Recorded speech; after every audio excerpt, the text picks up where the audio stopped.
Assalamualaikum warahmatullahi wabarakatuh. Selamat pagi, salam sejahtera untuk kita semua.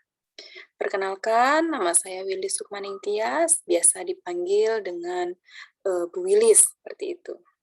Baik, pada kesempatan video pembelajaran kita kali ini, kita akan membahas terkait dengan sejarah anestesi.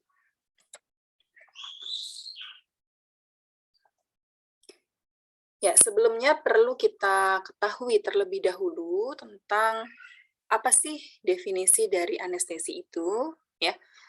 Anestesi atau kalau orang awam menyebutnya adalah pembiusan ya, atau bius seperti itu, berasal dari bahasa Yunani, yang artinya an itu adalah tidak atau tanpa, aesthetos artinya adalah persepsi atau kemampuan untuk merasa. Artinya secara umum bisa diartikan dengan tindakan menghilangkan rasa sakit ketika melakukan pembedahan dan berbagai prosedur lainnya yang menimbulkan rasa sakit pada tubuh. Nah, istilah dari anestesi itu sudah digunakan pertama kali itu oleh Oliver Wendell Holmes ya pada tahun 1846. Menurut arti kata, ya, anestesi itu adalah hilangnya kesadaran rasa sakit, tetapi obat anestesi umum tidak hanya menghilangkan rasa sakit, tetapi juga dapat menghilangkan kesadaran pasien. Pada beberapa operasi-operasi di daerah tertentu, seperti bagian perut, ya, maka selain hilangnya rasa sakit dan juga kesadaran, juga dibutuhkan adanya relaksasi otot yang optimal ya supaya operasi yang dilaksanakan dapat berjalan dengan lancar. Nah, kita berbicara terkait dengan sejarah anestesi di dunia ya. Pertama kali adalah di Dr. William T.G. Mortor ya, ini beliau adalah dokter gigi pada tanggal 16 Oktober tahun 1846. Beliau mendemonstrasikan daya anestesi dietil ether ya di hadapan beberapa dokter yang skeptis terkait dengan anestesi pada suatu pembedahan yang singkat, artinya yang tindakannya sebentar di Rumah Sakit Umum Massachusetts. Ya, itu pertama kali. Setelah beberapa bulan dari demonstrasi tersebut, terjadilah perkembangan pembedahan terhenti. Ya, disebabkan karena kurangnya pengetahuan tentang bahaya anestesi. Hal ini juga yang menyebabkan terjadinya berbagai kecacatan dan juga kematian, sehingga orang menjadi takut dan menolak terhadap tindakan pembedahan karena takut mati. Itu tadi ya. Pada awalnya mungkin belum diketahui terkait dengan anestesi, sehingga baru dikenal pada tahun 1846 oleh Dr. William. Nah, beberapa para ahli di sini sepakat dan juga meyakini bahwa anestesi itu merupakan suatu anugerah, ya, yang tidak hanya untuk dokter saja. Ya, di sini anugerah ini dapat juga diberikan kepada perawat sehingga mereka menyebutnya sebagai mixed blessing. Ya, perawat di sini dididik menjadi pembius terkenal yang pertama kali adalah Suster Iragun. Yang memang beliau seorang perawat yang dilatih di keanestesiannya. Pada tahun 1860 di sini mulai terjadi adanya perang sipil di daerah Amerika, ya, dan banyak korban yang memerlukan pembedahan. Sehingga banyak suster, ya, suster ini direkrut untuk menjadi seorang perawat anestesi. Salah satunya adalah yang paling terkenal yaitu Suster Catherine Lawrence. Ya, Catherine Lawrence. Setelah perang muncul kontroversi kembali terkait tentang rasa aman akibat dari tindakan pembedahan dengan pembiusan. Supaya tindakan pembedahan dengan anestesi itu dapat diterima oleh masyarakat, beberapa para ahli bedah membujuk para perawat supaya bersedia mengambil alih praktek anestesi menjadi praktek keperawatan yang dikerjakan atau dilaksanakan oleh perawat yang terdidik. Ya. Menurut ahli sejarah Virginia Treher, ahli bedah itu memilih profesi perawat sebagai praktisi anestesi karena mereka menginginkan orang yang pertama adalah merasa puas ya dengan peran sebagai bawahan karena tugas pekerjaannya menuntut seperti itu. Yang kedua, menerima ilmu anestesi sebagai suatu hal yang menarik. Tidak keberatan memiliki profesi anestesi dan menjadi orang yang harus selalu memperhatikan dan belajar teknik ahli bedah. Tidak keberatan dibayar relatif murah, memiliki bakat ilmiah dan tekun untuk mengembangkan kemampuannya untuk memberikan pelayanan anestesi yang smooth ya dan membuat ahli bedah merasa terpenuhi kebutuhannya. Pada tahun 1870 dan juga 1880 di sini banyak sekali suster Katolik yang menjadi seorang perawat anestesi. Di antaranya yang terkenal ada Suster Mary Bernan, Suster Aldoza Estrik, ya, karena perawat anestesi di sini sudah menciptakan tindakan anestesi yang tidak hanya aman, tetapi juga mudah mendapatkan tenaganya. Maka profesi perawat anestesi makin berkembang dengan pesat.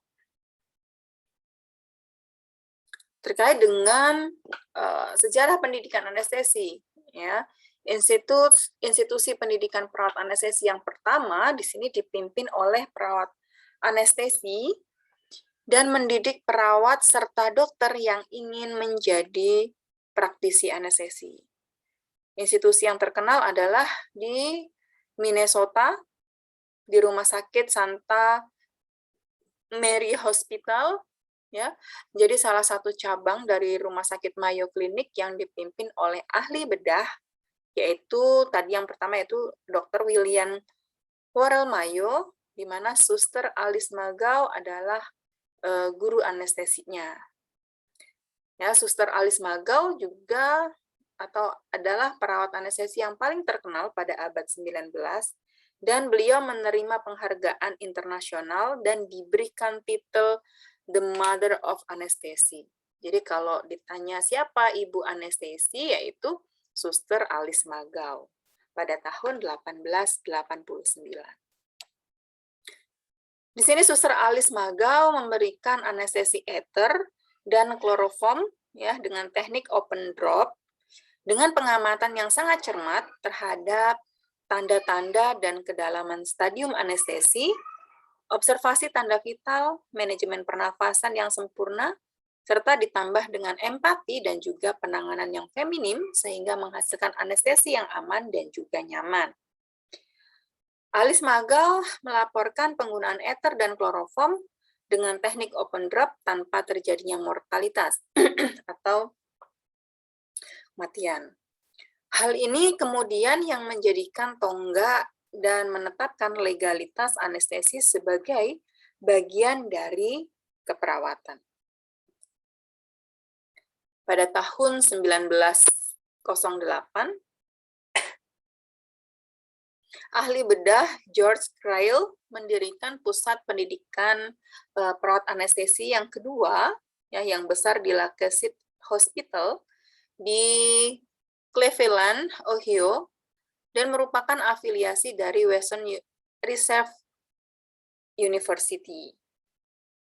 Dr. Crile menjadikan Suster Agatha Hoddings sebagai anestesi pribadi untuk dirinya sendiri, karena di sini termotivasi untuk mempertahankan kesan bahwa anestesi itu aman. Agatha Hoddings atau Suster Agatha Hoddings menggunakan nitros oxide dan juga oksigen anestesi, dan pada tahun 1909 para ahli bedah yang berkunjung ke Lakesit sangat terkesan dengan apa yang dilakukan oleh Agatha Holdings dan mengirimkan para perawatnya untuk dididik menjadi seorang praktisi anestesi juga. Pada tahun 1909 sampai 1914, Suster Agatha Holdings banyak sekali mendidik dokter, ya, dokter gigi dan juga perawat di Lacazette menjadi seorang praktisi anestesi dengan teknik N2O oksigen anestesi. Jadi di sini dokter-dokter juga banyak sekali yang belajar kepada suster gitu ya, pada perawat yang memang ingin menjadi ahli anestesi. Pada tahun 1915 secara formal pendidikan anestesi Lacazette didirikan setelah Suster Agatha Holdings kembali dari tugas Perang Dunia I. Ya. Pada tahun 1916 di Ohio, The Ohio Medical Board menulis surat kepada Dr. Creel menginformasikan bahwa sudah ada keputusan dari Ohio Medical Board bahwa tidak ada orang lain yang boleh melakukan tindakan anestesi kecuali dokter anestesi yang terdaftar. Dan pengacara Ohio telah menetapkan. Dan bersama surat itu juga dilampirkan perintah untuk menutup sekolah perawat anestesi dan tidak mengakui para lulusannya. Dan di sini Dr. Creel mematuhi perintah itu dan pendidikan perawat anestesi ditutup. Jadi memang dari awal anestesi sudah banyak sekali apa istilahnya sejarah-sejarah yang seperti ini gitu ya. Bukan hanya pada saat ini saja, mungkin banyak konflik dan lain sebagainya, tetapi memang dari awal berdirinya anestesi, perawat anestesi sudah diwarnai dengan hal-hal yang seperti ini. Pada tahun 1917 di sini pertama kali ada pengawasan terhadap praktek perawat anestesi oleh dokter dan dicantumkan dalam undang-undang. Ya, di sini undang-undang akhirnya membatasi praktek perawat anestesi di seluruh 50 negara bagian. Dan pada tahun 1914 sudah ada 4 buah pendidikan formal anestesi, yang pertama di Portland, kemudian di St. John's, lalu di New York Postgraduate Hospital, dan pendidikan perawat anestesi pindah ke dalam rumah sakit, universitas, serta rumah sakit umum yang besar di seluruh negeri. Pada tahun 1922, di Yale Medical School, Alice Hahn, seorang perawat, menerima posisi akademik menjadi asisten profesor anestesi. Hal ini menunjukkan bahwa pengakuan berkembangnya profesi perawat anestesi ke dalam program pascasarjana, penerimaan masyarakat terhadap perawat anestesi juga baik sebagai pendidik maupun sebagai praktisi, ya, praktisi di rumah sakit. Pelayanan anestesi juga menjadi aman dan mudah tersedia tenaganya apabila yang diberikan tugas ini adalah perawat anestesi dan telah dibuktikan dengan bahwa perawat anestesi adalah pembius yang handal. Sepanjang abad 20, dokter anestesi terus menentang hak perawat anestesi untuk melakukan anestesi dengan anggapan bahwa anestesi itu adalah hak milik pribadi dokter anestesi. Ya, bahkan mereka mengklaim bahwa ilmu pengetahuan anestesi hanya disediakan untuk mereka yang sekolah kedokteran, bukan perawat. Tahun 1930, dalam konferensi Asosiasi Perawat Amerika atau dahulu disebut dengan ANA, Holdings, ya, perawat Holdings mempresentasikan makalahnya dan berharap dapat menjadi seminat dalam American Nurse Association, tetapi presentasi itu ditolak, ya, tidak diterima. Tetapi beliau tidak putus asa, bahkan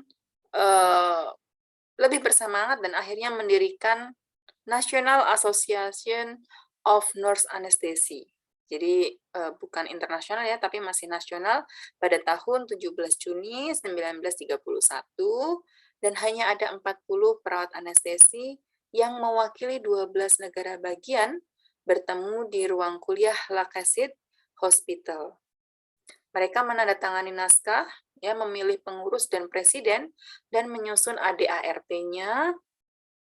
Dan di sini dipilihlah Agatha Holding sebagai presiden NANA, atau National Association of Nurse Anesthesia yang pertama kali.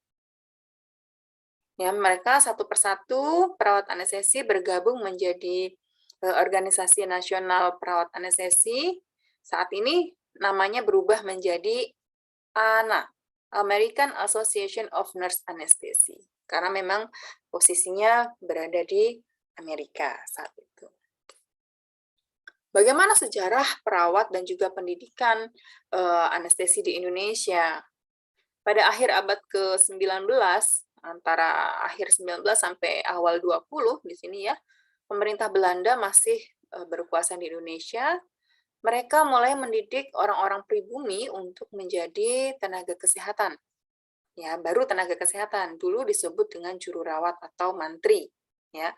Yang mungkin sampai saat ini masih ya terkenal, ada mantri, Pak Mantri gitu ya. Itu adalah seorang perawat. Di Pulau Jawa beberapa mantri sering dianggap cakap dan diberi kesempatan untuk dilatih menjadi seorang tukang bius, ya, anestesi. Ini dianggap sebagai perawat anestesi yang mendapatkan training secara individual tanpa sertifikat, tetapi bekerja sebagai anestetis di bawah supervisi ahli bedah, ya, karena memang bekerjanya masih di bawah ahli bedah. Perkembangan dari tenaga sejenis ini tidak terlalu pesat jika dilihat dari segi jumlahnya, tetapi cukup banyak untuk ukuran orang pribumi yang tidak mudah untuk menempuh pendidikan di bidang pelayanan kesehatan. Tahun 1954, ya, Dr. Muhammad Kellan adalah seorang ahli anestesi yang pertama kali, ya, yang pertama di Indonesia, yang pertama juga terjun di dalam bidang anestesi setelah beliau belajar di Amerika Serikat. Pada tahun 1962, program pendidikan penata anestesi pertama di bawah naungan Departemen Kesehatan dan meniru program pendidikan yang ada di Amerika. Ya, pertama kali diadakan di RSUP Cipto Mangunkusumo Jakarta, dan awalnya itu untuk pendidikan anestesi dimulai dari 1 tahun pendidikan, lalu berubah menjadi 2 tahun, serta terakhir adalah berubah menjadi 3 tahun, atau kita kenal dengan diploma 3 anestesi, ya, itu. Nah, di sini kenapa sampai dibuka kuliah seperti itu, ya, karena memang tenaga anestesi ini masih sangat banyak sekali dibutuhkan, terutama di daerah-daerah. Mungkin sampai saat ini ya, teman-teman ya, jadi masih banyak sekali rumah sakit di luar Pulau Jawa, bahkan ya, yang mungkin jauh dari kota, yang mungkin berada di daerah pulau-pulau seperti itu ya, masih banyak sekali rumah sakit yang membutuhkan tenaga anestesi. Sehingga banyak rumah sakit yang mengirimkan perawat untuk masuk ke sekolah penata anestesi di Jakarta saat itu. Ya. Departemen Kesehatan meningkatkan status sekolah penata anestesi menjadi akademi anestesi, masih di bawah Depkes, ya, masih di bawah Depkes, dengan surat keputusan Menteri nomor 92 garing Pen garing 1966 dikeluarkan di Jakarta pada tanggal 5 November tahun 1966, yang lulusannya nanti disebut dengan penata anestesi. Nah, di sini penata anestesi masuk dalam rumpun keteknisian medis dan kemudian dikukuhkan oleh Menteri Pendidikan dan Kebudayaan RI dengan nomor 37 garing 1966 pada tahun yang sama, serta ditambahkan juga surat keputusan Mendikbud ya nomor 5945 garing Undang UU tentang persamaan ijazah pengatur rawat. Ya, Depkes, Departemen Kesehatan Republik Indonesia, sama dengan sekolah menengah atas negeri dikeluarkan di Jakarta, tanggal 10 Agustus tahun 1966. Pada tahun 1985 sampai 2003 di sini karena memang tadi banyaknya kebutuhan tentang tenaga anestesi, dibukalah program pendidikan perawat anestesi di Jakarta, Bandung, Surabaya, dan juga Semarang. Tetapi memang untuk pendidikan yang ada di Semarang, ya hanya bertahan kurang lebih sekitar 2 atau 3 angkatan saja, dan yang bertahan hanya di 3 kota, yaitu Jakarta, Bandung, dan Surabaya. Ya, karena ada beberapa permasalahan pada tahun 2004 sekolah ini ditutup dan tidak menerima mahasiswa baru lagi. Ya. Pada tahun 2017 hingga 2012 di sini dibuka program D4 keperawatan anestesi dan reanimasi di Poltekkes Jogja. Yang mungkin ada beberapa teman kita ya, senior-senior kita yang memang sudah lulusannya D4 gitu ya, ternyata memang mereka kuliah di Poltekkes Jogja saat itu ya, antara 2007 sampai 2012, tetapi masih di bawah Departemen Kesehatan ya, Kemenkes ya, masih di bawah situ, masih di bawah Kemenkes, keputusan Menteri Kesehatan tertanggal 20 Maret 2008 tentang pembentukan Diploma 4 Keperawatan Anestesi Reanimasi di Poltekkes Jogja. Pada saat adanya Munaslup IPAI di Bali dengan dulu namanya adalah Ikatan Penata Anestesi. Dulu awalnya sebelum penata itu Ikatan Perawat Anestesi Indonesia ya, sekarang sudah berubah nama menjadi Ikatan Penata Anestesi Indonesia, berpedoman pada Permenkes tahun nomor 18 tahun 2016 sehingga tidak ada lagi perawat anestesi dan berubah menjadi penata anestesi. Ya, disitulah berubah yang dari Ikatan Perawat Anestesi berubah menjadi Ikatan Penata Anestesi. Pendidikan Diploma 4 ya, tadi berakhir di tahun 2012, setelah itu tutup sementara, dan dibuka lagi pendidikan D4, bukan lagi di bawah Kemenkes, tetapi sudah berada di bawah Kemendikbud, Dikti, ya, Kemendikti. Ya, dimulai tahun 2016, yaitu di ITEKes Bali, ya, dan baru meluluskan tahun kemarin, ya, disusul oleh kampus-kampus yang lainnya seperti Unisa, UHB, ya, Poltekkes Jogja juga membuka lagi D4 Diploma 4 Anestesi yang berada di bawah Kemendikti, ada di ITS Solo, ya, ada juga di Bandung dan juga di Padang. Nah, di sini pada tahun 2011 dan 2012, antara 2011-2012 di sini ya, Ikatan Perawat Anestesi tadi mendapatkan perintah dari Pusdiknakes untuk menyelenggarakan pelatihan ilmu anestesi kepada alumni program studi keperawatan anestesi yang dilaksanakan secara maraton terus-menerus, ada yang 3 bulan, ada juga yang 6 bulan. Ya, teman-teman mungkin ada teman-teman di sini beberapa lulusan dari pelatihan anestesi. Tetapi ya, tadi adanya keputusan Menteri terkait dengan pembukaan program studi pada tahun 2016 dan adanya surat penghentian penerbitan STR baru yang dengan sertifikat pelatihan, sehingga sejak tanggal 4 Juni 2021 pelatihan anestesi sudah ditiadakan, sehingga sekarang ketika teman-teman ingin mendapatkan STR anestesi harus melalui pendidikan formal D4 anestesi yang berada di bawah Kemendikti, ya, Kemendikti, Kementerian Pendidikan Perguruan Tinggi. Ya, beberapa itu.